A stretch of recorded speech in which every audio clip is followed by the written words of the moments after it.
హల్లెలూయా. ప్రార్థన చేసుకుందాం ప్రతి ఒక్కరం కూడా. అయ్యా, మొదటి ఆదివారం రోజు మీ వాక్కు ద్వారా మీరే మాట్లాడండి అని ప్రతి ఒక్కరు కూడా ప్రార్థన చేసుకుందాం. నీకు వందనాలు, స్తుతులు, స్తోత్రాలు చెల్లిస్తున్నాం ప్రభువా. అద్భుతకరుడు, ఆశ్చర్యకరుడు, ఆది సంభూతుడు ఒక దేవా, నీకు వందనాలు, స్తుతులు, స్తోత్రాలు చెల్లిస్తున్నాం ప్రభువా. వాక్యమైన దేవుడవు ప్రభువా, ఇంతవరకు అయ్యా నీ మాటల ద్వారా అయ్యా తండ్రి నాయన మరి బిడ్డలు సాక్ష్యము చెప్పుకుంటూ వచ్చారు ప్రభువా. అయ్యా పాటలు పాడుతూ వచ్చాం ప్రభువా, నీకు వందనాలు, స్తోత్రాలు చెల్లిస్తున్నాం ప్రభువా. నీ మాటల ద్వారా బలపడుతూ వచ్చామని అయ్యా తండ్రి గడిచిన సంవత్సరంలో ప్రతి ఒక్క బిడ్డ ఎంతగానో అయ్యా మరి వారి జీవితాల్లో నిలబడుతూ వచ్చారు ప్రభు. అందును బట్టి నీకు వందనాలు, స్తోత్రాలు చెల్లిస్తున్నాం. ఈ సంవత్సరం కూడా ప్రారంభించబోతున్నాం. మొదటి పునరుత్థాన దినములో అయ్యా బల్ల ఆరాధనలో మేము ఉంటూ వస్తున్నాం ప్రభు. మొదటి రోజు నుండి అయ్యా మీ దీవెనల ఆశీర్వాదాలు మాకు కుమ్మరిస్తున్నామని మీ వాక్కు ద్వారా మీరే మాట్లాడి మమ్మల్ని బలపరిచి స్థిరపరచమని అయ్యా మా ఆత్మీయ గృహము కట్టుకోవడానికి అయ్యా తండ్రి మీ వాక్యాలు, బలమైన వాక్యాలు మాకు సహాయం చేసేటట్లుగా మీరే మాట్లాడుతురమ్మని తండ్రి ప్రార్థిస్తూ నిలబడిన మీ దీన దాసురాలని నన్ను మీ శిలో చాటున మరుగు చేసుకొని మీ వాక్కును మీరే వినిపిస్తూ రమ్మని తండ్రి ప్రార్థిస్తూ నన్ను తగ్గించుకుంటూ మీ నామాన్ని హెచ్చిస్తూ యేసు క్రీస్తు నామములో ప్రార్థించి అడిగి వేడుకుంటున్నాను తండ్రి, ఆమేన్. హల్లెలూయా, హల్లెలూయా. మరి వాక్యభాగంలోకి వెళ్దాము. ఈరోజు మొదటి ఆదివారము, మొదటి పునరుత్థాన దినంలో మనం వస్తున్నాం కాబట్టి మనం ఎక్కడికైనా మొదటి రోజు వెళ్ళినప్పుడు ఏం జరుగుతుందండి? మొదటి రోజు జాబ్కి వెళ్ళినా, మొదటి రోజు పనికి వెళ్ళినా, మొదటి రోజు స్కూల్కి వెళ్ళినా, కాలేజీలకు వెళ్ళినా, ఇంకెక్కడికి వెళ్ళినా కూడా అక్కడ ఏం జరుగుతుందండి? మనకు ఫస్ట్ ఏం జరుగుతాయి? కొన్ని రూల్స్ మనకి చెప్తారు. మీరు ఎలా ఉండాలి, మీరు ఏం పని చేయాలి, మీరు ఎలా చేసుకోవాలి, ఎన్ని గంటలు చేయాలి, ఎన్ని గంటలకు పోవాలి, ఏమేమి పనులు చేయాలి, ఎలా క్రమంగా ఉండాలి, ఇలా చేయాలి, అలా చేయాలి, అన్ని కూడా ముందు ఏం చేస్తారండి? ముందు అన్ని కూడా కొన్ని నియమాలన్నీ కూడా మనం తెలుసుకుంటాం. ఆ నియమాలను బట్టి, ఆ రూల్స్ను బట్టి మనము ఆ పని ప్రారంభించుకుంటాం. ఆ రూల్స్ లేకుండా ఉంటే పని చేయలేస్తారండి? చేయలేదు. అంతా ఏమవుతుంది? మొత్తం ఆగమాయం అయిపోతుంది. ఒక్క రోజులోనే అమ్మ నీకు ఇక్కడ కుదరదు కానీ నువ్వు వెళ్ళిపోవమ్మని చెప్పి పంపించేస్తారు. అయితే హల్లెలూయా, హల్లెలూయా. ఆత్మీయ బిడ్డలముగా 2025వ సంవత్సరంలో మనం అడుగు పెట్టాం కాబట్టి మనము కూడా ఇంకా ఆత్మీయ అభివృద్ధి పొందుకోవాలంటే, ఇంకా సంఘములు అభివృద్ధి పొందాలంటే, ఇంకా ఆశీర్వాదాలు పొందుకోవాలంటే, ఆత్మీయ గృహమును ఇంకా మనం బలంగా కట్టుకోవాలంటే, ఈ పని చక్కగా జరగాలంటే మనకు కూడా ఏం కావాలండి? కొన్ని నియమాలు, కొన్ని నిబంధనలు, కొన్ని రూల్స్ను మనం గట్టిగా పట్టుకొని వాటిని పాటించినట్లయితేనే మనం ఇంకా బలంగా నిలబడగలుగుతాం. కాబట్టి ఆ రూల్స్, రెగ్యులేషన్స్ మాకు కావాలి అన్నవారు హల్లెలూయా, హల్లెలూయా. రూల్స్ లేకుండా నడవలేస్తామండి? బయట రోడ్డు మీద వెళ్తున్నా కూడా రూల్సే. ఏంటిది? నువ్వు ఇటు వెళ్ళాలి, మనం ఎటు వెళ్ళాలండి? లెఫ్ట్లో వెళ్ళాల్సి ఉంటుంది. రైట్లో వెళ్తా అంటే కుదురుతుందా? తీసుకెళ్ళి ఎక్కడ పెడతారు? తర్వాత ఇంకోటి ఏంటి? హెల్మెట్ ఉండాలి. తర్వాత బైక్ మీద ఇద్దరు ఉండడానికి వీల్లేదు. ట్రాఫిక్ లైట్ పడ్డాక నువ్వు వెళ్ళావనుకో ఏమవుతుంది? ఇలా ఎన్నో మనకు ప్రతి దానికి కూడా రూల్స్ ఉన్నాయి. మందిరములో, ఆత్మీయతలో, దేవుడిలో కూడా ఎన్నో రూల్స్, రెగ్యులేషన్స్ మనకి ఉండడం జరుగుతూ ఉంది. ఆత్మీయతలో రూల్స్ లేకుండా ఇష్టానుసారంగా నేను వచ్చి ప్రవర్తిస్తాను, నా ఇష్టం వచ్చినట్లు వచ్చి నేను నడుస్తాను, నా ఇష్టం వచ్చినట్లు నేను కూర్చుంటా, నా ఇష్టం వచ్చినట్టు నేను పోతా అంటే ఆత్మీయ జీవితానికి ఒక అర్థము ఏది కూడా ఉండదండి. కాబట్టి కొన్ని రూల్స్ అనేది మనం ఖచ్చితంగా పాటించేటట్లుగా 2025వ సంవత్సరంలో మనం ఇంకా ఆశీర్వదించబడాలంటే ఈ రూల్స్ను పాటించుకుంటూ దేవాదేవుడికి మనకు తెలియజేసే రూల్స్, నియమాలన్నింటినీ కూడా చక్కగా మనం అనుసరిస్తూ వాటిని బట్టి మనము నడుచుకున్నప్పుడు ఆత్మీయ జీవితంలో మనం ఇంకా కూడా ఎలాంటి డౌట్ లేకుండా మనం సాఫీగా ఈ యొక్క ఏం జాబ్ అండి కదా, ఎక్కడైనా ఏ జాబులైనా సరే రూల్స్, రెగ్యులేషన్స్ పాటిస్తేనే మనం దాంట్లో సక్రమంగా ఉంటాం. ఒక్కటి తప్పామనుకో, ఎక్కడైనా ఒకటి తప్పామనుకోండి, మీకు ఎక్కడైనా మీరు చేసే జాబ్ దగ్గర ఈ పని చేయండి అమ్మ ఈ టైం కంటే మీరు చెయ్యలేదు ఆ పని, అప్పుడు ఏమవుతుందండి? వెంటనే ఏం జరుగుతుంది? అమ్మ మీకు ఇక్కడ సూట్ కాదు. ఒక్కటి తప్పితేనే 99 చేసి ఒకటి చేయకపోతే ఏమవుతుంది? వెంటనే అమ్మ మీకు ఇక్కడ కుదరదు కానీ వెళ్ళిపోండి అని చెప్తారు. అవునా కదా? మరి దేవుల్లో ఎందుకు లేవు ఆ రూల్స్? దేవుల్లో ఎందుకు పట్టించుకోవట్లేరు? ఎందుకు క్రమశిక్షణ లేకుండా ఉంటున్నారు? ప్రతి ఒక్కరికి ఏం కావాలి? మందిరంలో క్రమశిక్షణ కావాలి, రూల్స్ కావాలి. ఆత్మీయులకు ఉండవలసిన పద్ధతులు ఏంటివి? అసలు ఆత్మీయుల యొక్క లక్షణాలు ఎలా ఉండాలి, ఆత్మీయుల యొక్క గుణగణాలు ఎలా ఉండాలి, ఆత్మీయుల యొక్క మాట తీరు ఎలా ఉండాలి, వారి ప్రవర్తన ఎలా ఉండాలి, వాళ్ళ పద్ధతులు ఎలా ఉండాలి. అప్పుడు మాత్రమే నువ్వు ఆత్మీయురాలివి, ఆత్మీయుడివి, దేవుని బిడ్డవు, క్రైస్తవురాలివి, మందిరానికి వచ్చి దేవుని ఆరాధించేవారు. అర్థమైందా? ఇవి పాటించకుండా ఉన్నట్లయితే నీకు ఇక్కడ స్థానము, ఆత్మీయతలో స్థానం లేదు. అయినా కూడా ఏం చేస్తున్నారు, ఏదో వస్తున్నా, అందరిలో వస్తూ వెళ్తున్నాం అన్నట్టుగా ఉంటాం. కానీ ఈ రూల్స్ పాటించకుండా లాస్ట్లో ఈ రూల్స్ అన్ని మరి పాటిస్తున్నారా? వాక్యం అయిపోయిన తర్వాత మనం ఆలోచన చేసుకుందాం. ఈ రూల్స్ అన్నిటిని పోయిన సంవత్సరంలో పాటించామా, లేదా ఈ సంవత్సరంలోనైనా పాటించడానికి మనం ఏం చేసుకోవాలి? ప్రార్థన పూర్వకంగా అయ్యా ఈ రూల్స్తో పాటించినప్పుడే ఆత్మీయులముగా మనము సంపూర్ణమైన ఆత్మీయులముగా, అర్థమైందా? సంపూర్ణమైన ఆత్మీయులుగా మనం ఉండాలంటే ఏం కావాలి? రూల్స్ ను మనము పాటించాలి. హల్లెలూయా, హల్లెలూయా, దేవునికి మహిమ కలుగును గాక. రోమీలకు రాసిన పత్రిక 12వ అధ్యాయం మొదటి నుండి చదువుకుందాం. 2 చేతులు ఎంత పైకి లేవాలండి? హల్లెలూయా, హల్లెలూయా, దేవునికి మహిమ కలుగును గాక. రోమీలకు రాసిన పత్రిక 12వ అధ్యాయం మొదటి నుండి చదవండి ఎవరొకరు. కాబట్టి సహోదరులారా, పరిశుద్ధమును దేవునికి అనుకూలమైన సజీవ యాగముగా మీ శరీరములను ఆయనకు సమర్పించుకొనుడని దేవుని వాత్సల్యమును బట్టి మిమ్మును బతిమాలు కొనుచున్నాను. ఈ సేవ మీకు యుక్తమైనది. మీరు ఈ లోక మర్యాదను అనుసరింపక ఉత్తమమును అనుకూలమును సంపూర్ణమునై ఉన్న దేవుని చిత్తమేమిటో పరిశీలించి తెలుసుకున్నట్లు మీ మనస్సు మారి నూతనమగునట్లుగా రూపాంతరము పొందుడి. హల్లెలూయా, హల్లెలూయా. ఈ లోక మర్యాదను అనుసరింపక అనుకూలమును, తర్వాత ఇంకోటి ఏంటిది? ఉత్తమమును సంపూర్ణమునై ఉన్న దేవుని చిత్తం ఏంటిదో మీరు తెలుసుకొని ఏం చేయాలంటే ఇంకా మీ మనస్సులు మారి నూతన మగుట వలన రూపాంతరము పొంది. మనస్సులు మారాలండి. ఏం మారాలి? మనస్సు మారాలి. మనస్సులో ఏది కూడా ఉండడానికి వీల్లేదు. మనస్సు మారి రూపాంతర అనుభవంలోకి, నూతనమైన మనస్సుతో రూపాంతర మనస్సు, నూతన అనుభవం మనకి కావాలి. పాత సంవత్సరంలో ఎలా ఉన్నామో కానీ ఈ సంవత్సరంలో మాత్రం నూతనమైన రూపాంతర మనస్సుతో, హల్లెలూయా, నూతనమైన రూపాంతర మనస్సు. చెప్పండి అందరూ, నూతనమైన రూపాంతర మనస్సు. ఏ మనస్సు కావాలి మనకు? పాత సంవత్సరంలో పాత మనసు కాదు, నూతనమైన మనసు కావాలి. ఇంకోటి ఏంటిది? రూపాంతరం అంటే మారిన మనస్సు. ఏ రూపాంతరం? దేవునిలోకి రూపాంతరమైన మనసు, నూతనమైన రూపాంతర మనస్సును కలిగి ఈ సంవత్సరం అంతా జీవించుదురుగాక. మనస్సు మారి, మనస్సులు ఏ విధంగా ఉండాలి? మారాలి. మనస్సు మారకుండా, మరి ఇక్కడ చదువుతున్నాం, సంపూర్ణము కాకుండా, మనస్సు ఇంకా సంపూర్ణం కాకుండా దేవుని సన్నిధిలో మనము ఉండలేము. రూపాంతర మనస్సు, నూతనమైన రూపాంతర మనస్సు మనకు కావాలి. అది చాలా ప్రాముఖ్యమైన విషయం. దేవుడు ఈరోజు కొన్ని రూల్స్ ఇంకా మనకు తెలియజేయబోతున్నాడు. ఇది మన టైటిల్, నూతనమైన రూపాంతర మనస్సు. దేవుని సన్నిధిలో ఆత్మీయంగా ఇంకా అభివృద్ధి పొందాలంటే, క్రైస్తవ బిడ్డలంగా, దేవుని బిడ్డలంగా ఇంకా మనం ఎదగాలి అంటే, పోయిన సంవత్సరంలో ఉన్న దానికంటే ఇంకా రెట్టింపు ఆత్మీయత మనం ఎదగాలంటే, ఎందులో ఎదగాలని కోరుకుంటున్నాం మనం? డబ్బులోనా? ఇంకా ఏదైనా ఆశీర్వాదాలు, ఇంకా ఏమైనా కావాలని కోరుకుంటున్నారా? కాదు. మనకు కావాల్సింది ప్రాముఖ్యంగా ఏంటిది? ఆత్మీయతలో అభివృద్ధి మనకు కావాలి. దాని కొరకు ముందు మనకి ఏం కావాలి? ఫస్ట్ స్టార్టింగ్ మనకు కావాల్సింది ఏంటి? నూతనమైన రూపాంతర మనస్సు.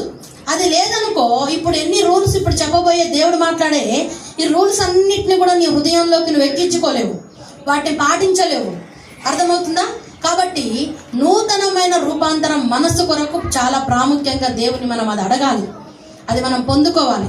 పాత సంవత్సరంలో ఉన్న మనసు మనకు ఉండడానికి వీల్లేదు. పాత సంవత్సరంలో రూపాంతరం అంటే మార్పు లేదేమో, మారలేదేమో, అదే జీవితంతో, అదే మనస్సుతో, అదే బిహేవియర్తో, అదే లక్షణాలతో, అదే మాట తీరుతో, అదే పద్ధతులతో ఉన్నామేమో. దేవుని బిడ్డలమని చెప్పుకుంటూ కూడా అదే విధంగా జీవించామేమో. కానీ ఈ సంవత్సరంలో దేవుడు తెలియజేస్తున్నాడు, మీరు ఆత్మీయ బిడ్డలుగా ఉండాలి అంటే మీకు కొన్ని రూల్స్ నేను ఇస్తున్నాను. ఆ రూల్స్ ఏంటి అంటే నూతనమైన రూపాంతరం మనసు మీకు మొదట కావాలి. మొదట జాబ్కి వెళ్ళినప్పుడు ఏమడుగుతారు? ఏం చదివారు అని అడుగుతారు. అవునండి? మీ క్వాలిఫికేషన్ ఎంత అని అడుగుతారు. అవునా? మొదట దానికి గుర్తుగా మనం ఏం పెట్టుకుందాము? నూతనమైన రూపాంతరం మనస్సు మొదట దేవుని ఎదుట నిలబడ్డప్పుడు అది కావాలి. అది ఉన్నప్పుడు ఓకే, అది ఉన్నది నీకు. కాబట్టి ఇంకా నువ్వు ఏదైనా చెప్పితే నువ్వు వింటావు, ఏ పనైనా నువ్వు చేయగలుగుతావు, ఏ పనికైనా నువ్వు అర్హురాలివి. అంతేనా కదా? రూపాంతరం మనసు లేకుండా దేవుని సన్నిధిలో నిలబడినట్లయితే నీకు ఏ పని చెప్పినా అర్థం కాదు, నువ్వు ఆ పనికి అర్హత అర్థమవుతుందండి. వాక్యం అర్థమవుతుందన్న వాళ్ళు హల్లెలూయా, హల్లెలూయా. ఏ సర్టిఫికెట్ కావాలి మనకి? నూతనమైన రూపాంతరం మనసు అనే సర్టిఫికెట్తో దేవుని సన్నిధిలో ఒకవేళ మనకు 10th సర్టిఫికెట్ అడుగుతారు కదా, మనం చదువుకున్నది రిజం అడుగుతూ ఉంటారు కదా, ఏది కూడా కాదు. దేవుని సన్నిధిలో మనం నిలబడాలంటే ఏం కావాలి? మర్చిపోవద్దు, నేను చెప్పిన అంశం టైటిల్ మర్చిపోవద్దు. చెప్పండి. రూపాంతర మనసు, నూతనమైన రూపాంతర మనసు. ఇది అది రిపీట్ చేసుకుంటూనే ఉండాలి ఆ మాట. అది మనకు కావాలి. అది మన చదువు పట్ట. అది మన పట్టాతో మనం ఈరోజు దేవుని సన్నిధానంలో మనం జాబ్ చేయబోతా ఉన్నాం. అర్హతలు కలిగి మనం ఆయన సన్నిధానంలో ఆత్మీయులముగా ఉండబోతా ఉన్నాం, జీవించబోతున్నాం. ఈ 2020 సంవత్సరం అంతా కూడా ఈ రీతిగా దేవుడు మనల్ని నడిపించబోతా ఉన్నాడు.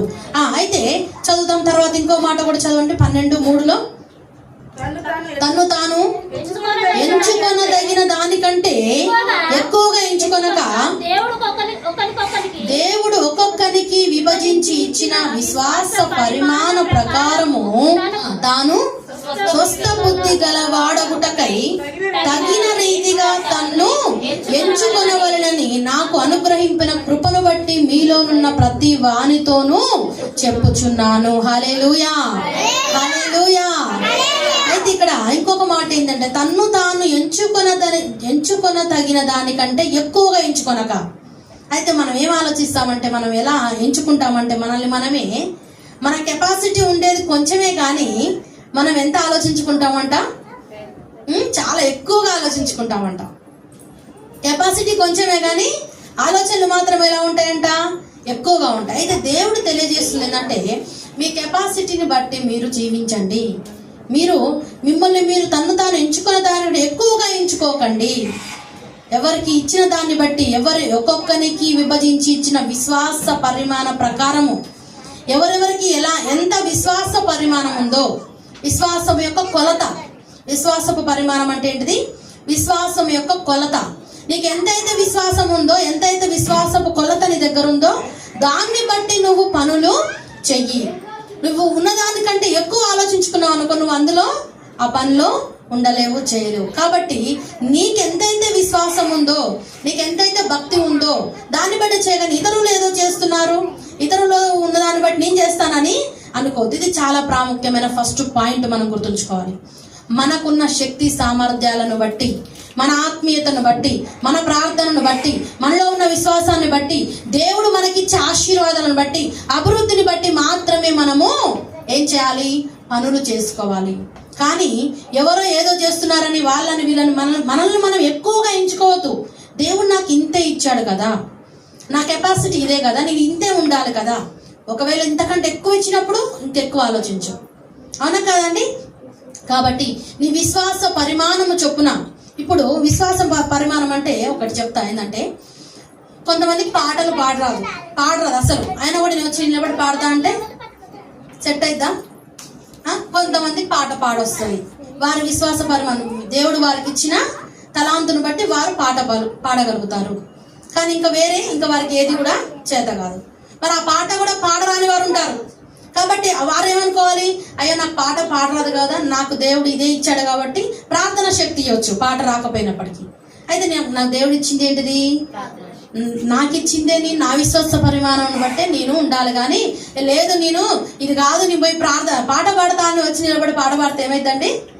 అది ఘోరంగా ఉంటుంది కదా. కాబట్టి ఎవరెవరి విశ్వాస పరిమాణమును బట్టి వాళ్ళు నడుచుకునేటట్లుగా ఉండాలి. ఎవరి శక్తి సామర్థ్యాలను బట్టి వారు ఆత్మీయ జీవితంలో ఎదిగేటట్లుగా ఉండాలి. ఇంకా ఆత్మీయతలో అభివృద్ధి పొందండి, కానీ ఎవరికి ఇచ్చిన దాన్ని బట్టి వాళ్ళు నడుచుకునేటట్లుగా. ఇది చాలా ప్రాముఖ్యమైన విషయము. ఒకరిని ఏమంటారంటే పులిని చూసి నక్క వాత పెట్టుకుందంట. మనకి కెపాసిటీ ఉన్నంతనే మనం చేసుకోవాలి, కానీ ఎక్కువ ఎవరినో చూసి మనము పరుగులు ఎత్తడానికి వీల్లేదు. ఆత్మీయతలో మనం నేర్చుకోవాల్సిన చాలా ఉన్నాయండి. దేవుడు తప్ప ఈ విషయాలు ఎవరు కూడా చేయలేరు. ఎక్కడ కూడా మనకి ఈ విషయాలు వినిపించవు. ఆ తర్వాత ఇంకో మాట చదవండి, ఉండాలి. 9 నుండి చదవండి అమ్మా. ఇక మన రూల్స్ ప్రారంభం అవుతున్నాయి, చదువుకుందాం రూల్స్. మీ ప్రేమ నిష్కపటమైనదై ఉండవలెను. హల్లెలూయా, హల్లెలూయా. ఇక మనం ఈ సంవత్సరంలో పాటించవలసిన రూల్స్, పోయిన సంవత్సరంలో పాటించామా లేదా సరి చేసుకుంటూ ఈ సంవత్సరంలో ఖచ్చితంగా పాటించాల్సిన నియమాలు చదవండి. మీ ప్రేమ ఎలా ఉండాలంట? నిష్కపటమైన, కల్లా కపటము లేని ప్రేమ మనకు ఉండాలి. ఎవరిని చూస్తున్నా కూడా మనలో ఏముండాలండి? పగ, ఈర్ష్య, ద్వేషము, అసూయ ఎవరిని చూసి కూడా మనకు ఉండడానికి వీల్లేదు. రూపాంతరమైన నూతనమైన మనస్సు కలిగి ఉండాలి మొదట. అవి ఉన్నప్పుడు ఇవన్నీ మనం పాటించలేస్తాము. అయితే మొదటిగా ఉండాల్సింది ఏంటిది? నిష్కపటమైన ప్రేమ. ఎవరిపై ఉండాలి?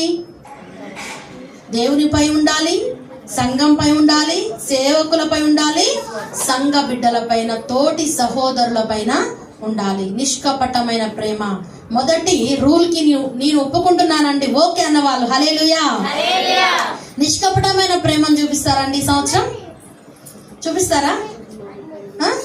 ఆమెనైతే ప్రేమిస్తా కానీ ఏమన్నా మాత్రం అవును కదా, అలాంటి ప్రేమ మనది. దేవుడు అలా చెప్పాడండి.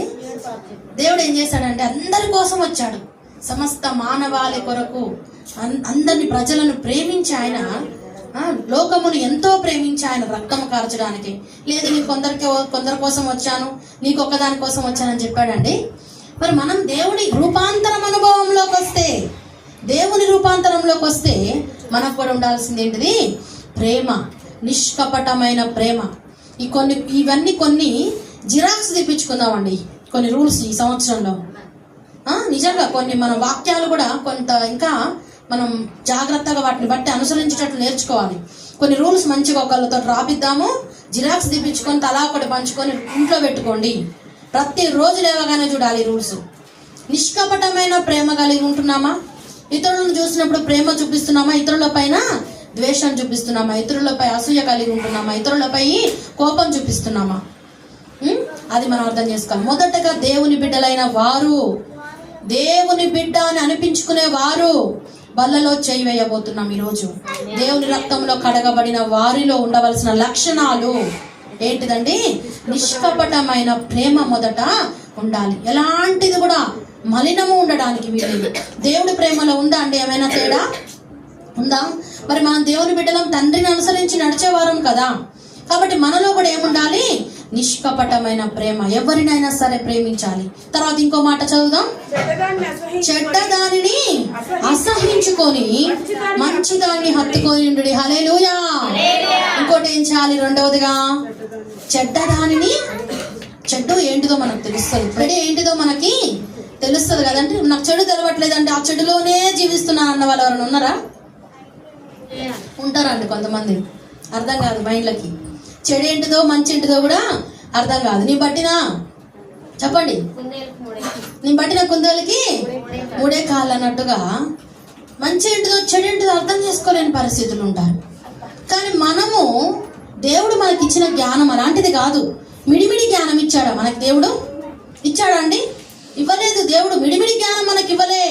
ఎంతో మంచి పరలోకపు జ్ఞానాన్ని మనకి ఇచ్చాడు. ఆ జ్ఞానాన్ని బట్టి మనం ఏం అర్థం చేసుకోవాలి? చెడ్డదేదో దాన్ని మనము అసహించుకోవాలి. దాని దగ్గరికి పోవద్దు, దాన్ని మన దగ్గరికి రానివ్వద్దు, దాన్ని మనం అంటించుకోవద్దు. ఇంకొకటి ఏం చేయాలి? పాయింట్, మంచి దానిని హత్తుకొని ఉండాలి. మంచి దాన్ని ప్రేమించాలి, మంచి సహవాసాలు చేయాలి, మంచిని కోరుకోవాలి, మంచి కొరకై ప్రయాసపడాలి, మంచి కొరకై ప్రాకులాడాలి. మంచి ఎక్కడైతే ఉంటుందో దాని కొరకు మనం చేయాలి. కానీ చెడ్డదాన్ని ఎప్పుడు కూడా మనం ప్రేమించకూడదు. చెడు అసలు మన దగ్గరికి రానివ్వకూడదు. హల్లెలూయా, హల్లెలూయా. రెండోది ఏంటిదంటే చెడ్డదాన్ని ఎక్కడ ఉన్నా కూడా చెడు అనేది నీ దగ్గరికి రావడానికి వీల్లేదు. ఈ చెడుల గురించి చూసుకున్నట్లయితే ఇక్కడ ఇంకా చాలా ఉంటాయి. దేవుడికి అయిష్టమైన కార్యాలు ఉంటాయి. దేవుడు చేయవద్దన్న పనులు చేస్తూ ఉంటారు. దేవుడు వెళ్ళవద్దన్న ప్లేస్లకు వెళ్తూ ఉంటారు.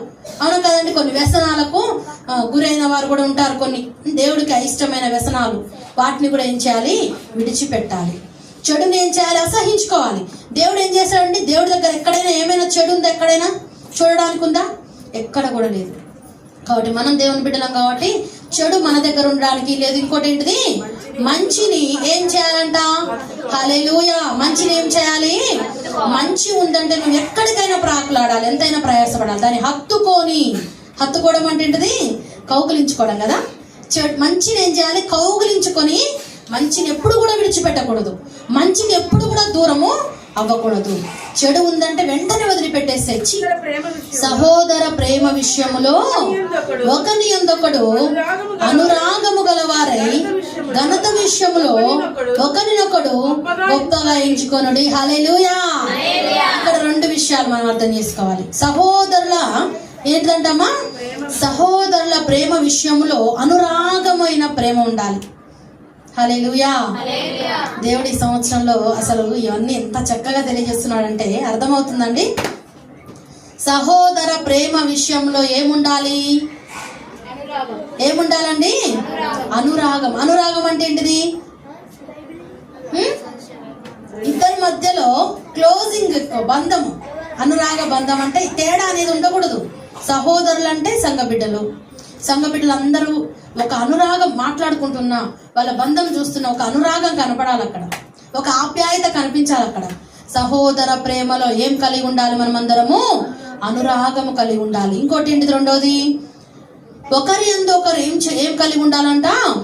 ఒకరినొకడు గొప్పగా ఎంచుకోవాలి. అనురాగం ఎప్పుడు వస్తుందంటే నేను ఆమె కంటే గొప్ప అనుకున్నప్పుడు మనకు అనురాగం రాదు కదా. మనం ఏమనుకోవాలి? నాకంటే వారే గొప్ప అనుకోవాలి. అలా అనుకోవాలి. నాకంటే వారే గొప్ప, వారే మంచివారు, వారే అనుకున్నప్పుడు మనలో తగ్గింపు వచ్చినప్పుడు అప్పుడు మనలో ఇద్దరి మధ్య ప్రేమ ఆప్యాయతలు మనం కలిగి ఉంటాం. ఇంకో మాట చదవండి అమ్మా. ఆసక్తి విషయములో మాంద్యులు కాక ఆత్మయందు తీవ్రత గలవారై ప్రభువును సేవించుడి. హల్లెలూయా. అండర్లైన్ చేసుకోవాల్సిన మాటలు. ఇదే రూల్స్ లో అండర్లైన్ చేసుకోవాల్సిన మాట ఇప్పుడు మనం చదివింది ఏంటిదంట? ఆసక్తి విషయములో. ఏ ఆసక్తి? దేవుడన్నా, వాక్యం అన్నా, మందిరం అన్నా, దేవుడి సన్నిధి అన్నా, ప్రార్థన అన్నా, ఏదైనా ఏముండాలి మనలో?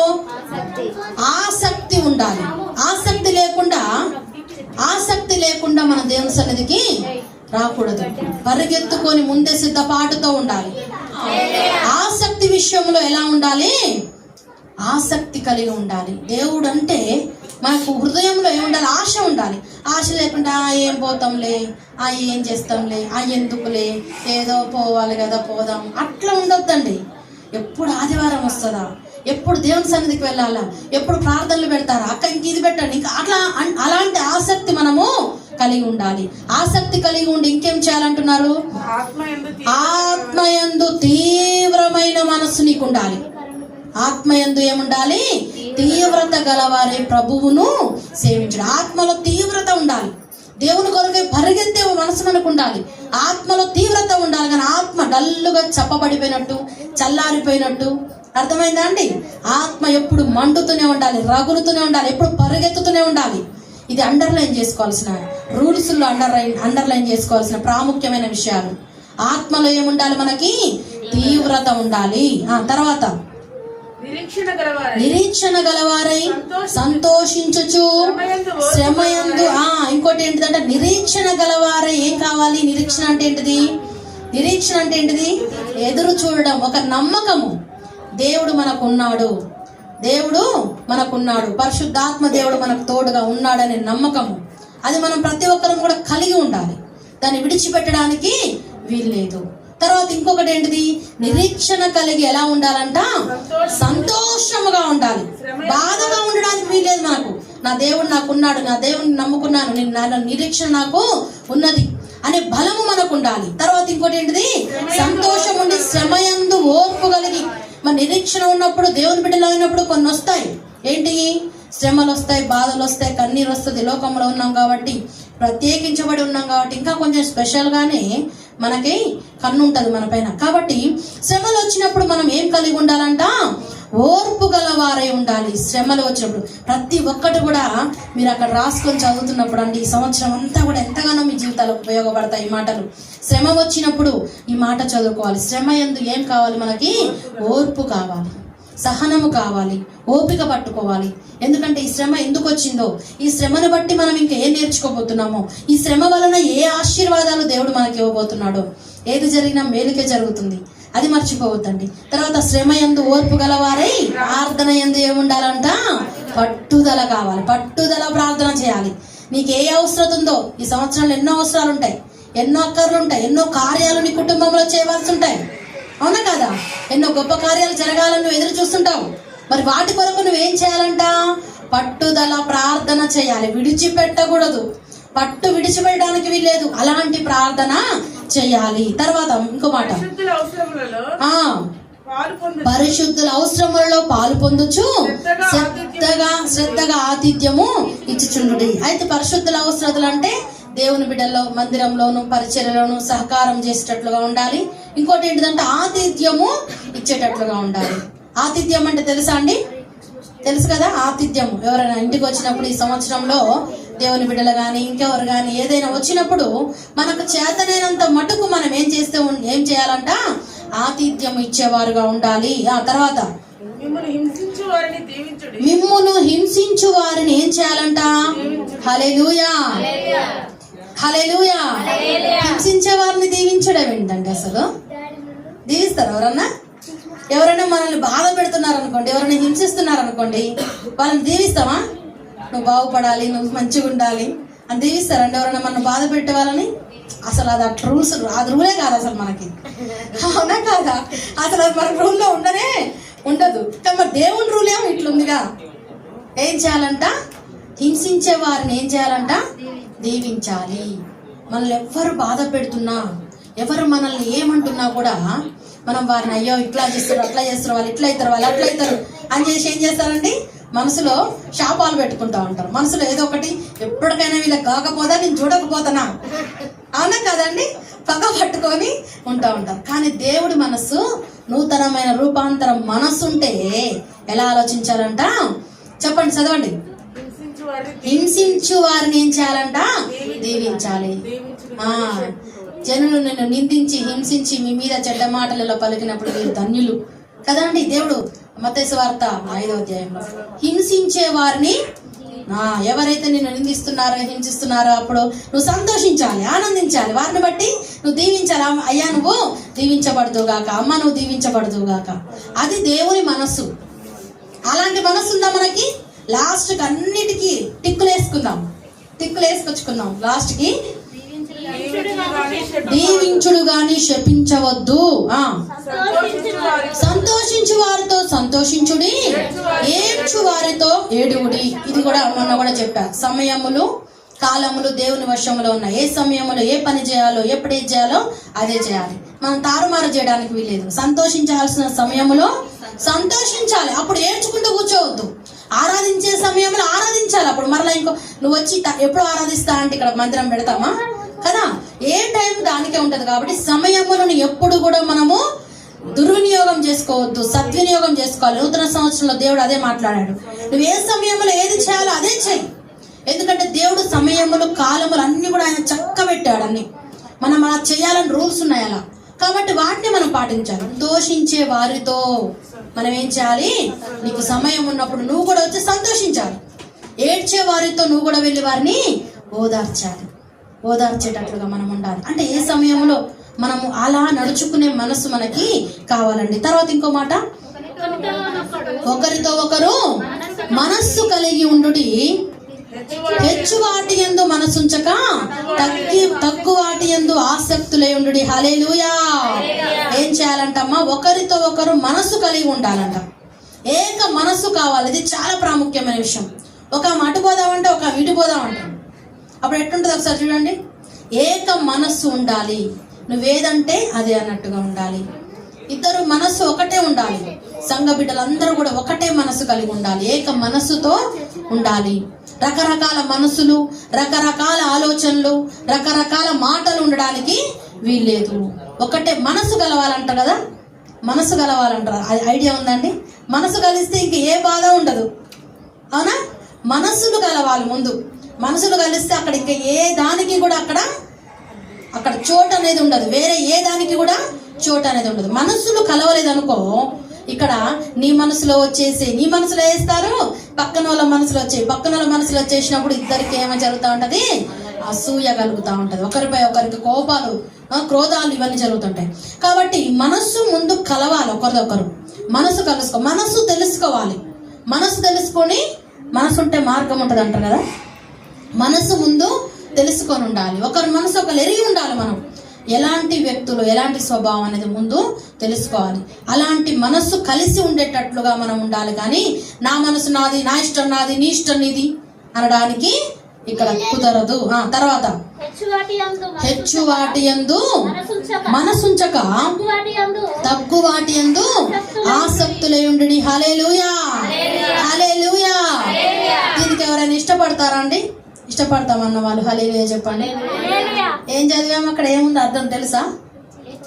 హెచ్చించుకుంటా ఉంటారు కదా అండి. హెచ్చించుకునే దాంట్లోనే ఎప్పుడు కూడా మేము ఇది, మేము అది, మా అన్నట్టుగా, అవునా కదా? హెచ్చించు వాటి యందు ఏం కలిగి ఉండాలంట? హెచ్చించుకునే వాటి యందు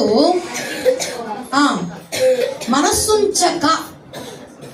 అర్థమైందా? హెచ్చింపు మనసు అసలు మనకు ఉండడానికి అస్సలు లేదండి ఈ సంవత్సరంలో. తోటి వారు ఎంత చిన్న పిల్లలైనా సరే వారి ఎదుట నువ్వేం చేయాలి? తగ్గించుకొనే ఉండాలి. పిలుపులో, మాటలో, మర్యాదలో అన్నిట్లో మనం ఏం ఉండాలి? మంచి క్రమశిక్షణ కలిగి ఉండాలి. తగ్గించుకొని ఉండడం, మాట్లాడడం. తగ్గింపు లేకుండా ఉండి గర్వంగా ప్రవర్తించేసరికి ఏమవుతుందంటే అక్కడ అల్లరి జరుగుతూ ఉంటుంది. ఒకరినొకరు ఈమెకింత పొగరు, ఆమెకంత పొగరు.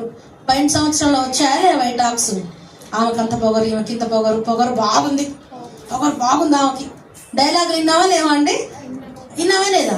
మరి ఏ వాక్యాలు విన్నాం? ఎంత నాకు ఒక్కొక్కసారి అనిపిస్తూ ఉంది, ఇన్ని వాక్యాలు, ఇంత బలమైన వాక్యాల ద్వారా దేవుడు మాట్లాడుతున్నప్పుడు ఒక్కొక్కసారి వాక్యం చెప్పకుండా ఉంటే బాగుంటుందేమో అనిపించేది. కొన్ని రోజులు నాకు తర్వాత, కొద్ది రోజుల ముందు అనిపించింది అలా. కానీ తర్వాత దేవుడు ఆ సమస్య నుండి కూడా విడుదల కలిగించాడు. వాక్యాలు చెప్పి వాక్యాలను బట్టి నడుచుకోకుండా ఉండడం వల్ల వాక్యాలు చెప్పడం ఇంకెందుకు, అవునా కదా? గర్వం చూపించొద్దు అంటే నేను గర్వమే చూపిస్తా అంటే తగ్గింపు ఉండాలా లేదా? దేవుని దగ్గర తగ్గింపు లేదు, సేవకుల దగ్గర తగ్గింపు లేదు, వీళ్ళ దగ్గరనే లేనప్పుడు నువ్వు సంఘ బిడ్డల దగ్గర ఎట్లా తగ్గించుకుంటావు? అవునా కాదండి? మొదట ఈ తగ్గింపు అనేది చాలా ప్రాముఖ్యమైన విషయం. ఏం కావాలి మనలో? గర్వం ఉండడానికి వీలేదు, పొగరు ఉండడానికి వీలేదు. హెచ్చించుకోవద్దు. ఒకరి దగ్గర ఎప్పుడు కూడా మనము హెచ్చించుకోవద్దు. హెచ్చించు వాటి యందు మనసు మనకి ఉండొద్దు. ఏం కావాలి? తగ్గించుకునే వాటి యందు ఏం పెట్టుకోవాలంట? ఆసక్తి కలిగి ఉండాలి. ఎక్కడ తగ్గించుకుందామా, ఏం చేద్దామా అనే తగ్గింపుతో ఆసక్తి ఉండాలి మనకి. తగ్గింపు మనసే మనకు ఉండాలి. లోబడే తత్వం ఉండాలి. ఒకరి దగ్గర ఒకరు, అమ్మ ఒక సీట్ ఉందనుకోండి, ఏం చేస్తారండి? నేనే కూర్చుంటా. అమ్మ నువ్వు కూర్చో, ఫస్ట్ నువ్వు కూర్చో. అది ఆసక్తి కావాలి మొదట మనకి. నేనే కూర్చుంటా, నేనే చేస్తా, నేనే అన్నట్టుగా ఉండకూడదు. ఇతరులకు ఛాన్స్ ఇవ్వాలి, ఇతరులకు అవకాశం ఇచ్చి మనం ఏం చేసుకోవాలి? తగ్గించుకున్నప్పుడు దేవుడు ఆ స్థానాన్ని నీకే ఇస్తాడు. అది తెలియక ఏం చేస్తారు? నాకే కావాలని పోతారు. అది ఎటు లేకుండా అది కోల్పోతూ ఉంటారు. కాబట్టి అలా ఉండడానికి వీళ్ళు తగ్గించుకోవడం అనేది చాలా ప్రాముఖ్యమైన విషయం. ఇన్ని విషయాలు చెప్పిరమ్మా, మాకు ఇవన్నీ ఆడ గుర్తుంటాయంటారా? గుర్తుండవు కదా? 1-2 అంటే ఏమో గుర్తుపెట్టుకుంటాం, కానీ ఇన్ని విషయాలంటే. కానీ ఆత్మీయ జీవితంలో మనము దేవునికి ఇష్టమైన బిడ్డలుగా ఉండాలంటే ఖచ్చితంగా ఇవన్నీ మనం పాటించాలి. తర్వాత ఇంకోటి ఏంటిది? గర్వము విషయంలో ఏం కావాలంట? మనస్సు తగ్గించుకొని ఉండే మనస్సు మనకు కావాలి. తర్వాత మీకు మీరే బుద్ధిమంతులని అనుకొనవద్దు. మీకు మీరే బుద్ధిమంతులని అనుకోవద్దు. ప్రతి ఒక్కరు అదే అనుకుంటారు కదండి. ప్రతి ఒక్కరు మన మనిషి స్వభావమే అది. నేనే గొప్ప, నేనే గ్రేట్, నేనే బుద్ధిమంతురాల్ని, నేనే మంచిదాన్ని, నేనే మంచి మనసు కలిగేదాన్ని, నేనే అందరినీ ప్రేమించేదాన్ని, నేనే అన్ని మంచి చేసేదాన్ని, నేను ఎంత మంచి చేస్తున్నానని ఎవరు అర్థం చేసుకోరు. ఇలాంటి బిహేవియర్ వచ్చిందా లేదండి? మీకు వస్తుంది. ప్రతి చిన్న పిల్లల కాంచి ప్రతి ఒక్కళ్ళ కూడా ఈ ఆలోచన వస్తూ ఉంటుంది. కాబట్టి మనం అనుకోవాల్సింది ఏంటంటే, నేనే బుద్ధిమంతురాలిని, నేనే బుద్ధిమంతుడిని అని నువ్వు అనుకోవడానికి వీల్లేదు. మనకు ఎలాంటి బుద్ధి లేదండి అసలు. బుద్ధి జ్ఞానం ఏది కూడా లేదు. కాబట్టి మనం ఏం చేయాలంట? బుద్ధి జ్ఞాన సర్వ సంపదలు ఆయన యందు గుప్తములై ఉన్నాయి కాబట్టి ఆయన దగ్గర మనం ఏం చేసుకోవాలి? అయ్యా నీ బుద్ధి నాకు ఇవ్వండి, ఈ సంవత్సరంలో కావాలి, పోయిన సంవత్సరంలో లేదు. బుద్ధి లేక ఏమనుకున్నామంట? చదవండి ఇక్కడ మరి, మేమే బుద్ధిమంతులము. బుద్ధి లేనే లేదు. బుద్ధి లేని వాళ్ళు మాత్రమే ఏమనుకుంటారంట? మేమే బుద్ధిమంతులం అనుకుంటారు. బుద్ధి ఉన్న వాళ్ళు అయితే అనుకోరండి. బుద్ధి ఉన్న వాళ్ళే మీ బుద్ధిమంతులు అని అనుకోరు. ఇతరులు మంచోళ్ళు అనుకుంటారు. కాబట్టి బుద్ధిమంతులం మేమే అని ఎవరు కూడా అనుకోవడానికి వీల్లేదు. తర్వాత చదవండి ఇంకో మాట,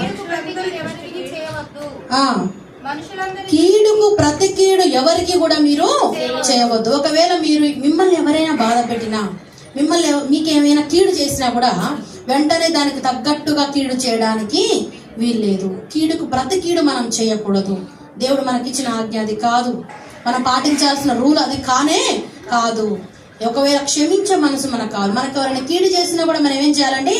క్షమించే మనసు మనకి కావాలి. తర్వాత ఇంకో మాట, మనుషులందరి దృష్టికి యోగ్యమైన వాటిని గురించి ఆలోచన కలిగి ఉండు. అంటే మనుషులందరికీ ఏదైతే కరెక్ట్ అనిపిస్తుందో నువ్వు కూడా అదే కరెక్ట్ అనాలి. వాళ్ళందరూ ఒకటి కరెక్ట్ అంటుంటే నువ్వు ఒకదాన్ని ఒక్కడికి సపరేట్గా నాకు ఇదే కరెక్ట్, నేను ఇదే అంటే అది రాంగ్.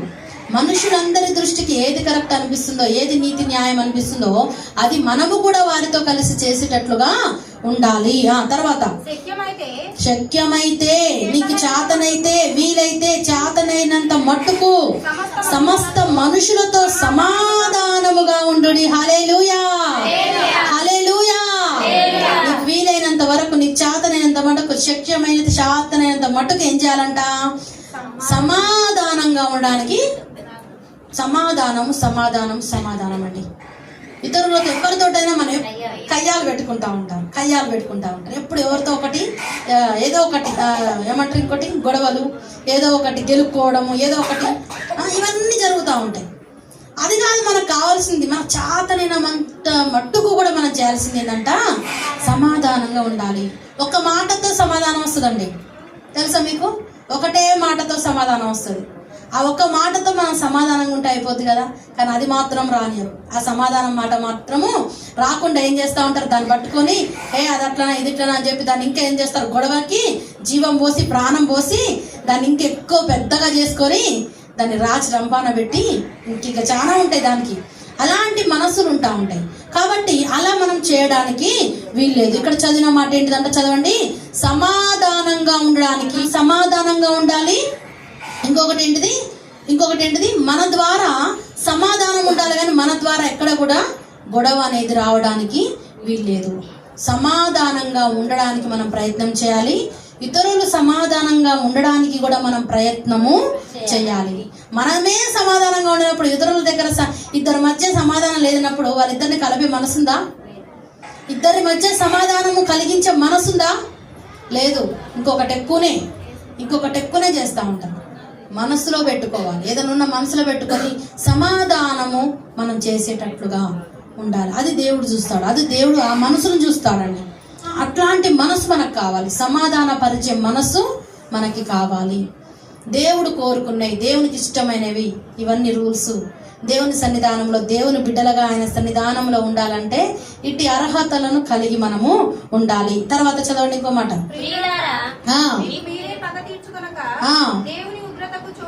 హల్లెలూయా. అర్థమైందా ప్రియులారా? మీకు మీరే పగ తీర్చుకొనక దేవుని ఉగ్రతకు చోటివ్వుడు. ఏం చేస్తూ ఉంటామండి? మనం ఏం చేస్తూ ఉంటాం? పగ తీర్చుకుంటా ఉంటారు. పగ తీర్చుకోరని కొంతమంది ఏం చేస్తారు? ఏదో ఒక విధంగా ఎట్లయితే చేస్తామో అట్లా చేసి ఏం చేస్తూ ఉంటారు? పగ తీర్చుకుంటా ఉంటారు. కానీ మనం పగ తీర్చుకోవడానికి వీల్లేదు. మనం ఏం చేయాలండి? సమాధానంగా ఉండడానికి మనం ప్రయత్నం చేయాలి. కాబట్టి ప్రియులారా, మీకు మీరే పగ తీర్చుకొనక దేవుని ఉగ్రతకు. ఎందుకంటే మనకు అట్టి అర్హత లేదు. మనం పగ తీర్చుకునడానికి మనకు దేవుడు అట్టి అర్హత ఇవ్వలేదు. తీర్పు తీర్చవలసింది ఆయన. అర్థమవుతుందా? ఆ తీర్పును ఎవరికి అప్పగించాలి? మన చేతిలోకి మనం తీసుకోవద్దు. ఎవరైనా ఏదైనా తప్పు చేసినా, ఎవరైనా ఏదైనా మనల్ని బాధ పెట్టినా, ఎవరైనా ఏమైనా మనల్ని అన్నా కూడా మనం తీర్పు తీర్చకూడదు. ఏదైనా మనం అనడానికి వీల్లేదు. పగ తీర్చుకోవద్దు. మనము సాధించొద్దు.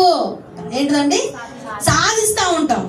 సాధించడానికి మనం వీల్లేదు. మనం ఎవరికి అప్పచెప్ప, మనం సాధించేది మన డ్యూటీ కాదు. అది మన డ్యూటీ మనది అది కాదు, అది దేవుని డ్యూటీ. తీర్పు తీర్చేది ఆయన, నీ పట్ల న్యాయం చేసేది ఆయన. నీకు అన్యాయం జరిగినప్పుడు ఆయన చూస్తున్నాడు, కాబట్టి దానికి న్యాయం చేసేది అక్కడ కింద ఉంది, చదవండి అమ్మా. పగ తీర్చుట నా పని. పగ తీర్చుట, హల్లెలూయా, ఎవరి పని? పగ తీర్చుట నా పని అంటున్నాడు దేవుడు. నేనున్నా కదా బిడ్డ, నేను చూసుకుంటున్నాను కదా.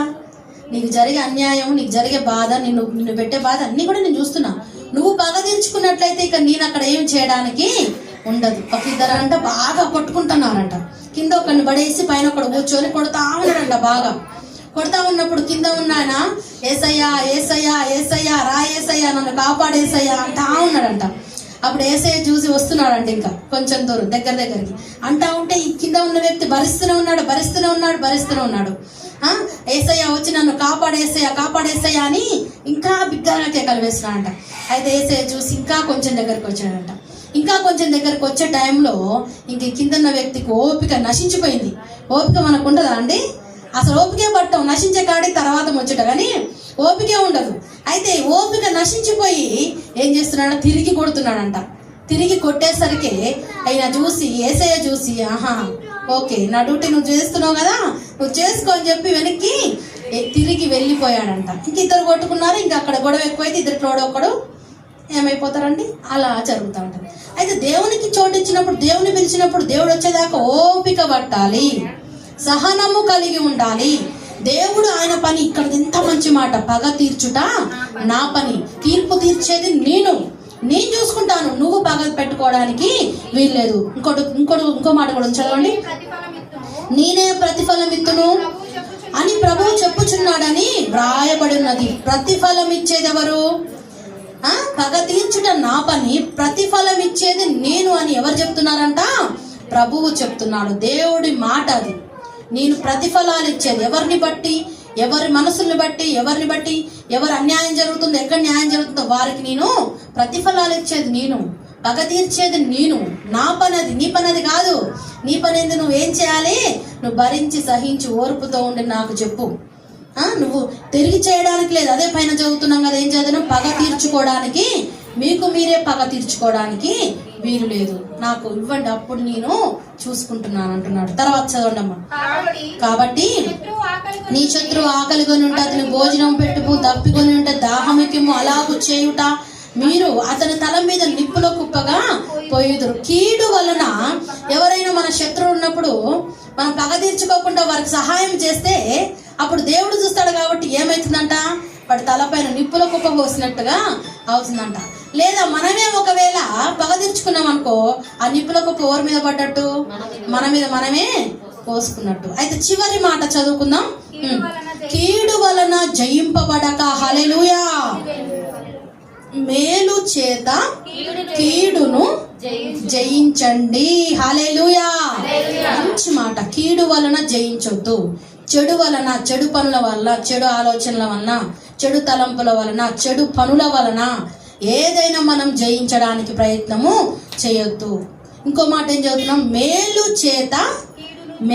చేత కీడును జయించండి. మంచితోటి, ప్రేమతోటి ఆ యొక్క కీడుని మీరు జయించండి, కానీ కీడు చేత మీరు జయించడానికి వీల్లేదు.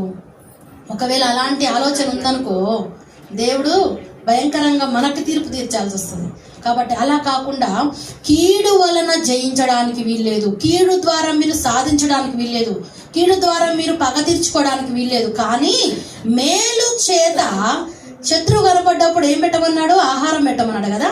మేలు చేత, అలాంటి మేలులు చేస్తూ మీరేం చేయాలంటే జయించాలి. అప్పుడు అలా చేసినప్పుడు మీకు మీ పక్షాన విజయాన్ని మీరు పొందుకుంటారు. కాబట్టి ఇలాంటి విజయాలు మనం పొందుకునేటట్లుగా మరి ఈ యొక్క రూల్స్, రెగ్యులేషన్స్ మరి దేవుడు తెలియజేశాడు. ఇవన్నీ రాసుకున్నారండి? మరలా వివరించినట్లయితే టైం లేదు, ఇంకా ముగిస్తున్నాను. చివరిగా ఒక్క మాట, మరి యేసుక్రీస్తు ప్రభు 1 పేతురు 2వ అధ్యాయం 21వ వచనంలో మరి దేవుడు ఏ రీతిగా మన కొరకు భూలోకానికి వచ్చాడో, ఎలా ప్రాణాన్ని పెట్టాడో, మరి ఎలా మనం సహించి భరించాలో, ఇవన్నీ కూడా మనం ఇంకా ఎలా నేర్చుకోవాలో 1 పేతురు 2వ అధ్యాయం 21 నుండి చదవండి అమ్మా. క్రీస్తు కూడా మీ కొరకు బాధపడి మీరు తన అడుగు జాడల యందు నడుచున్నట్లు మీకు మాదిరిని ఏం చేశాడంట? హల్లెలూయా. ఇప్పుడు చదివిన వాటన్నిటికీ చివరి లాస్ట్ మాట. ఇవన్నిటిని బట్టి కూడా దేవుడు మన కొరకై భూలోకానికి వచ్చి అలాంటి మనసు మనం కలిగి ఉండాలని, ఇలాంటి దీవెనలన్నీ కూడా మనం పొందుకోవాలని ఏం చేశాడంట? చదవండి అమ్మా. క్రీస్తు కూడా మీ కొరకు బాధపడ్డాడు. అర్థమవుతుందా? మీరు కూడా అలాగే మీరేం చేయాలి? ఓర్చుకోవాలి. దేవుడు మీ బాధపడ్డాడు, మిమ్మల్ని బట్టి మీ కొరకు ఆయన బాధపడ్డాడు, మీ కొరకు ఆయన ప్రాణం పెట్టాడు. కాబట్టి క్రీస్తు మీ కొరకు బాధపడ్డాడు కాబట్టి మీరు బాధపడి ఏం చేశాడంట? తన అడుగు జాడలలో నడుచుకున్నట్లు మీకు మాదిరిని ఉంచిపోయాడు. ఆయన బాధపడ్డాడు. ఏం మాదిరిని ఉంచిపోయాడు? అర్థమవుతుందా? ఎలాగైతే ఆయన బాధలు అనుభవించాడో మనము కూడా అలాగే బాధలు భరించాలి, బాధలు అనుభవించాలని మాదిరిగా, అంటే మీరు కూడా ఇలాగే ఉండండి అమ్మా అని తెలియజేయడానికై ఆయన ఏం చేశాడంటే మాదిరిని మనకి చూపించి వెళ్ళిపోయాడు. దేవుడు తిరిగి రివర్స్ కొట్టాడా అండి? తిరిగి రివర్స్ ఏదైనా చేశాడా? ఇప్పుడు మనం చదివిన మాటలన్నీ కూడా దేవునికి అనుగుణంగా ఉంటాయి, దేవుని మనస్సు కలిగి ఉంటాయి. మనము కూడా ఆయన మనకు మాదిరిగా ఉండి చూపించి వెళ్ళిపోయాడు కాబట్టి మీరు మాదిరిగా ఉండాలని ఆయన కోరుకుంటున్నాడు. కాబట్టి మరి లక్షణాలన్నింటినీ కూడా అడుగు జాడలయందు నడుచున్నట్లు మీకు మాదిరి ఉంచిపోయాను. అడుగు జాడలయందు, ఎవరి అడుగు జాడలు? దేవుని అడుగు జాడలయందు మనం నడిచేటట్లుగా ఉండాలి. తర్వాత చదవండి. ఆయన పాపము చేయలేదు, ఆయన నోటను ఏ కపటమును లేదు, ఆయన దూషింపబడి బదులు దూషింపలేదు, ఆయన శ్రమ పెట్టబడి బెదిరింపక న్యాయముగా తీర్పు తీర్చు దేవునికి తన్ను తాను అప్పగించుకొనెను. హల్లెలూయా, హల్లెలూయా. ఇప్పుడు చదివిన మాటలు, ఇప్పుడు ఇందాక చదివిన మాటలకి ఈ మాటలు అన్ని సేమ్ అండి. అర్థమైందా? దేవుడి మనస్సు కూడా ఇలాగే ఉంది. మనం ఏం చదివాము? ఆయన దూషింపబడి బదులు ఆయన నోటను ఏ కపటము కూడా లేదు. కాబట్టి దేవుడు మనకేం చెప్పాడంటే మీరు కూడా మీ మనస్సులో ఏది ఉంచుకోవడానికి వీల్లేదు. రూల్స్ రాసుకున్నారు కదా. అయితే రెండవది ఏం చదువుతున్నాం? ఆయన దూషింపబడి ఏ కపటము కూడా కనపడలేదు, ఆయన నిష్కపటమైన మనస్సు కలిగి ఉన్నాడు. అవునా కదా? తర్వాత ఆయన దూషింపబడి బదులు దూషింపలేదు, మీరు పగ తీర్చుకోవడానికి వీల్లేదని చెప్పాడు కదా. ఆ తర్వాత శ్రమ పెట్టబడి ఏం చేయాలి? శ్రమలు అనుభవించినప్పటికీ కూడా ఓర్పుతో, శ్రమలు వచ్చినప్పుడు ఏం చేయాలంట? ఓర్పుతో ఉండమన్నాడు. కాబట్టి దేవుడు అలాగా ఉన్నాడు. న్యాయముగా తీర్పు తీర్చు దేవునికి తన్ను తాను అప్పగించుకున్నాడు. ఎవరికి అప్పగించుకున్నాడండి? ఎవరికి అప్పగించుకున్నాడు? యేసుక్రీస్తు ప్రభు. ఆయన తండ్రి చిత్తానికి లోబడ్డాడు. కాబట్టి మనము కూడా అదే మార్గములో అదే మాదిరిని చూపించాడు. కాబట్టి మనం ఏం చేయాలంట? మనము కూడా తీర్పు తీర్చు దేవునికి తీర్పు తీరుస్తాను, తీర్పు తీర్చే పని నాది, మీరు తీర్పు తీర్చొద్దు అన్నాడు. కాబట్టి మనము కూడా ఏం చేయాలి? తీర్పు తీర్చుట ఆయన పని అని చెప్పి ఆయనకు అప్పగించి మనం ఏం చేయాలి? క్షమాపణ మనస్సు మనకు కలిగి ఉండాలి. తర్వాత చదవండి. మనము పాపముల విషయమై చనిపోయి నీతి విషయమై జీవించినట్లు ఆయన తానే తన శరీరమందు మన పాపములను మ్రాను మీద మ్రోసుకొనెను. పాపముల విషయమై చనిపోయి నీతి విషయమై జీవించినట్లు ఆయన ఏం చేశాడంట? మ్రాను మీద పాపములను, మనం పాపములను మ్రాను మీద మోసుకొని పోయాను. హల్లెలూయా. మన పాపాలన్నిటి కూడా ఎక్కడ మోసుకొని పోయాడండి? సిలువ మీద. మ్రాను అంటే సిలువ మీద మన పాపాలన్నిటిని కూడా మోసుకొని పోవడం అనేది జరిగింది. కాబట్టి ఇంత చక్కని మాటలు, మన శరీరమందు మన పాపములను ఆయన మ్రాను మీద సిలువ మీద మోసుకొని పోవడము, మన పాపాలను ఆయన క్షమించడానికి ఆయన భూలోకానికి రావడము, ఇవన్నీ కూడా జరుగుతున్నాయి. కాబట్టి మరి ఇది మొదటి ఆదివారం రోజు 2025వ సంవత్సరంలో కొన్ని రూల్స్, కొన్ని నియమాలు, నిబంధనలు ఏ రీతిగా మీరు పాటించాలి, ఆయన ఎలాంటి మాదిరిని మనకు చూపించడానికై, ఏ రీతిగా మన కొరకు మన పాపాలన్నీ కూడా క్షమించడానికి ఆయన రాను మీద మన పాపములను మోసుకొని పోయాడు. కాబట్టి ఆయన మన కొరకే ప్రాణం అర్పించాడు. కాబట్టి ఈ యొక్క నియమాలు, నిబంధనలు ప్రతి ఒక్కరు కూడా చెప్పిన ప్రతి మాట లాస్ట్కి అడుగుతా అని చెప్పారండి. మరి ఇప్పుడు దేవుడు ఒక నియమాలు చెప్పాడు, ఎన్ని రూల్స్ చెప్పాడు, అన్నిట్లో ఎన్ని మనము పాటిస్తున్నాం? తగ్గింపు మనసుందా? ఒక నెంబర్ వేసుకోండి. అలా ఫస్ట్ నుంచి దేవుడు మనతో మాట్లాడిన మాటలను బట్టి ఇతరులను ప్రేమిస్తున్నామా? ఇతరులను నిష్కపటమైన ప్రేమ చూపిస్తున్నామా? ఇలా మనం ప్రశ్నించుకొని మనం టిక్కులు వేసుకోవాలి. ఇవన్నీ అర్హతలు ఉన్నట్లయితేనే ఆయన ఎదుట నువ్వు నిలబడగలుగుతావు. ఈ యొక్క భూలోకంలో మన పని అయిపోయిన తర్వాత దేవుని రాజ్యంలో ఆయన సన్నిధిలో నిలబడాలంటే ఇవన్నీ కూడా మనకి కావాలి. యేసుక్రీస్తు ప్రభు ఎలా అయితే ఆయన మన పాపాలను మోసుకొని పోయాడో, ఏ రీతిగా మరణించాడో, ఏ రీతిగా తగ్గించుకున్నాడో, మనం కూడా ఈ భూలోకంలో అలాగే తగ్గించుకోవాలని మాదిరిని మనకు చూపించి వెళ్ళిపోయాడు. కాబట్టి ఆయన మనస్సును మనం కలిగి ఉండి, ఏంటిది మన టైటిల్ ఏంటిది? నూతనమైన రూపాంతర మనస్సు. హల్లెలూయా, హల్లెలూయా. ఏం కావాలి ఇప్పుడు? ఇవన్నీ ఉన్నాయా మనలో లక్షణాలు? టైటిల్కి పనికొస్తామా మనం? టైటిల్కి పనికొస్తామా? టైటిల్కి పనికి రావాలి మనం. కాబట్టి నూతనమైన రూపాంతరం మనస్సు అనే పేరుకు తగ్గ జీవితము మనకి కావాలి. కాబట్టి ఈ లక్షణాలన్నీ కలిగి ఉండేటట్లు ప్రార్థన చేసుకుందాం, బలిలో పాలు పొందుకుందాం. ప్రతి ఒక్కరం కూడా సిద్ధపాటుతో, అయ్యా మరి ఇన్ని విషయాలు మాకు తెలియజేశారయ్యా, వీటన్నిటిని బట్టి మేము ఉండే కృప దయచేయండి. నీ బలలో, శరీరంలో, రక్తంలో పాలు పొందుకోవాలంటే ఇట్టి అర్హతలు మేము కలిగి ఉండాలని నువ్వు మాకు తెలియజేశావు ప్రభు. అయ్యా పోయిన సంవత్సరంలో, గడిచిన సంవత్సరంలో ఇట్టి అర్హతలు లేక అయ్యా మేము శరీరంలో, అయ్యా శరీరేచ్ఛలతో లోకంలో ఉన్న వాటిని బట్టి లోకంలో ఉన్న వాటిని బట్టి నేను జీవించానేమో ప్రభువా. అయ్యా నాతో సూటిగా నాతో మాట్లాడావు ప్రభువా. నాలో నాయన ఇన్ని లక్షణాలు లేకుండా ఉంటున్నాను ప్రభువా. నిష్కపటమైన ప్రేమ నాలో లేదు ప్రభువా. చెడ్డదాన్ని అసహించుకునే మనసు లేదు ప్రభువా. మంచిదాన్ని హత్తుకునే మనసు లేకుండా ఉందేమో. సహోదర ప్రేమ, అనురాగమైన ప్రేమ చూపించకుండా ఉంటున్నావేమో. ఒకరినొకరు మరి ఒకరిపై ఒకరిని గొప్పగా ఎంచేటట్లుగా ఉండాలి. ఒకరికంటే ఎక్కువ గొప్పగా మనం అనుకోవడానికి వీల్లేదు. ఆసక్తి కలిగి ఉండాలి దేవుని విషయాల్లో. ఆసక్తి, ఆత్మయందు తీవ్రత ఉందా నీకు? పోయిన సంవత్సరంలో, ఈ సంవత్సరంలో తీవ్రత కావాలి. నిరీక్షణ కలిగి ఉన్నావా? నిరీక్షణ కలిగి సంతోషంగా ఉండాలి. శ్రమలు వచ్చినప్పుడు ఓర్పు కలిగి ఉంటున్నావా? సహనము కోల్పోతూ వచ్చావా పోయిన సంవత్సరంలో? మరి ఇవన్నీ కూడా ప్రార్థన యందు పట్టుదల కలిగి ప్రార్థన చేస్తున్నావా? పట్టుదల ప్రార్థన కలిగి ఉంటున్నావా? పరిశుద్ధుల అవసరాల్లో, పరిచర్యలో పాలు పొందుకుంటున్నావా? ఆతిథ్యం ఇవ్వగలిగావా? మిమ్మల్ని హింసించే వారిని దీవించేటట్లున్నావా? సంతోషించే వారితో సంతోషించావా? ఏడ్చే వారితో ఏడ్చావా? ఒకరి మనసు ఒకరు అర్థం చేస్తే మంతులు అనుకోవడానికి వీల్లేదు. ప్రతి ఒక్కరు కూడా కీడుకు ప్రతి కీడు చేయడానికి వీల్లేదు. మేలు చేత కీడును జయించాలి. మేలు చేసే మనసు మాత్రమే మనకు ఉండాలి. రూపాంతరమైన మనసుతో నూతన మగునట్లు రూపాంతరము పొందమంటున్నాడు దేవుడు. ఈరోజు రూపాంతరం చెందుతావా? ఈ లక్షణాలన్నింటినీ కూడా నీ హృదయంలో నింపుకుంటావా?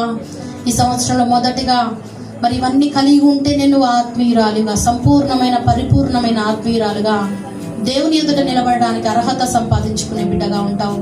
మరి ఇవన్నీ కలిగి ఉండి దేవుని ఎదుట నిలబడే ధన్యత, భాగ్యం కలిగి ఉంటావా? ఈ సంవత్సరం అంతా కూడా వీటిని పాటించాలి.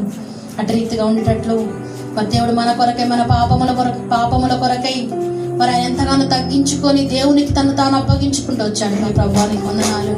ఎంతో చక్కని మాటలు మీరు మాకు తెలియజేస్తూ వచ్చారు ప్రభువా. అయ్యా నీ నామములో, నీ మందిరములో, అయ్యా నీలో మాత్రమే ఈ మాటలు దొరుకుతాయి ప్రభువా. ఎక్కడ కూడా దొరకవు ప్రభువా. మమ్మల్ని నిన్ను మార్గంలో ఎందుకు నడిపించే అయ్యా సరైన మాటలు ప్రభువానికి వందనాలు. సంవత్సరం అంతా కూడా మేము ఏ రీతిగా జీవించాలో, ఏ రీతిగా నడుచుకోవాలి, ఏ రీతిగా మాట్లాడాలి, ఏ రీతిగా ప్రవర్తించాలో, ఏ రీతిగా అయ్యా మేము అయ్యా వ్యవహరించాలో మీరు మాతో మాట్లాడుతూ వచ్చిన ప్రతి మాట కూడా తప్పకుండా నా జీవితంలో, మా జీవితంలో నెరవేరేటట్లు మీరే సహాయం చేయమంటారని ప్రార్థిస్తూ విత్తబడిన వాక్యాన్ని కట్టి ఫలింపజేయండి అయ్యా. దుష్టుడు ఎత్తుకొని వెళ్తాడు ప్రభా, అనుసరించకుండా చేస్తాడు ప్రభా, పాటించకుండా చేస్తాడు ప్రభా, వాడి పని చేస్తాడు, వాడిని గద్దించండి ప్రభా. దుష్టుడు ఒక్క మాట కూడా ఎత్తుకొని వెళ్ళడానికి వీలేదు ప్రభా.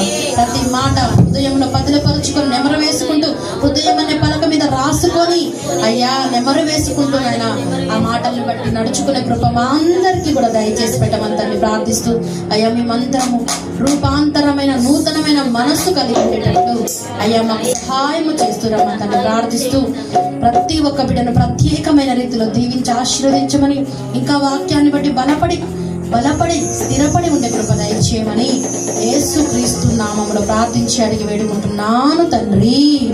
ఆమేన్.